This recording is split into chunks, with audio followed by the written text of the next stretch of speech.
Vous et moi devons être davantage devant le Seigneur pour une disposition du corps. La disposition de ce nouvel homme est la disposition de l'amour. Demandons au Seigneur l'accroissement de cette disposition dans le corps de Christ.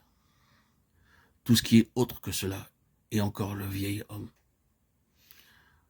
Pour ce qui concerne ce nouvel homme, cet être corporatif et collectif, il est relié et interrelié de cette façon, représenté par une vie de communion. Une conscience corporative qui exige une conscience qui est l'une des choses les plus importantes. Cette conscience corporative est dans le dessein du Seigneur, car tout dépend de cette vie corporative. Le Seigneur lui-même ne peut jamais atteindre son but par des individus, et vous et moi ne pourrons jamais atteindre le but final en tant qu'individus.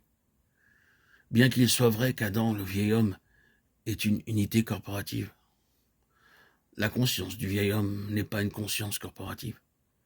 C'est une conscience indépendante, une conscience séparative. Nous devons donc avoir une conscience corporative afin d'atteindre le but de Dieu. Il y a un certain nombre de chers enfants de Dieu qui restent bien trop longtemps dans un état d'immaturité spirituelle. Ils ne grandissent jamais beaucoup au-delà de l'enfance spirituelle. Vous pouvez en connaître depuis des années et les trouver actuellement dans le même état de simple enfance, comme quand vous les avez vus pour la première fois. Or, on dira, c'est très bien et très bon d'être un simple enfant du Seigneur. Eh bien, ayons toujours un esprit comme un enfant, cherchons toujours à être animés d'un esprit pur et simple devant le Seigneur. Mais rappelons-nous qu'il y a une différence entre le fait d'être comme des enfants et l'enfance.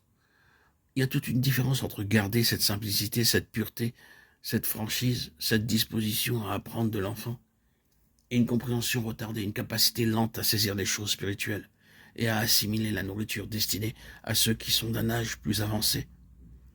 Le problème pour beaucoup de personnes, ou la cause de leur propre maturité retardée, est qu'elles évoluent simplement à leur gré, c'est-à-dire qu'elles sont des papillons passant simplement d'une chose à l'autre, sans vie corporative, sans vie reliée au corps. Un papillon est vraiment un joli insecte quand il voltige, mais il y a toute une différence entre un papillon et une abeille. Une abeille peut aussi aller d'une fleur à l'autre, mais elle agit ainsi dans un but qui est très bon. La vie de l'abeille est une vie corporative. Celle du papillon n'est pas une vie corporative. C'est une vie individuelle. Une maturité retardée, une croissance spirituelle arrêtée ou ralentie sont très souvent dues à ce manque de sens de vie corporative qui est lié à la vie du peuple du Seigneur d'une manière définie et positive. C'est le chemin de l'élargissement. C'est la loi du nouvel homme.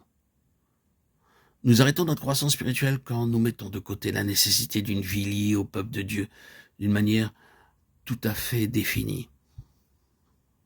C'est un arrière-plan dans l'épître aux Éphésiens. La totalité du 4e chapitre est consacrée à cette question vitale.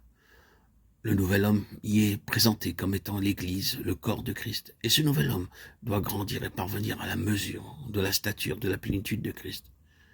C'est l'homme corporatif qui croit jusqu'à cette stature. Des individus ne peuvent y parvenir.